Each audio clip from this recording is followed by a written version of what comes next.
In order to create or update meetings on the Recovery Dharma website, you need to register your group on the site. To do that, head to the website and from the Meetings menu, choose Start a Meeting. Once here, click or tap on Register your Sangha group. You've got 3 choices for the kind of group you're registering: Sangha, Intersangha, or Other. Click whatever is appropriate for you, and then type in your group name, and if you know your Intersangha name, go ahead and put that in as well. Next, you'll need to put in your email. This is the most important thing to get right here. It's this email that the Recovery Dharma website will send your password activation link to, so double check that it's okay.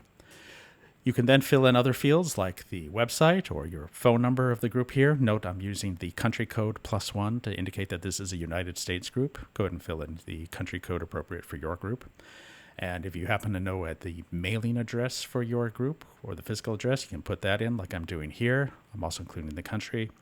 And finally, I'm putting the name of a contact person that this group represents that can be reached, and then click the sign up button. After that, you'll need to head to your email and wait for the activation link to come in. It'll look something like this.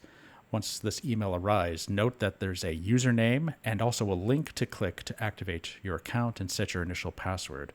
Go ahead and click that, and you'll see that it's already filled in a password for you. If you want, you can override that and use a weak password. Check that box if you want to use a weaker one. Probably not a good idea, though.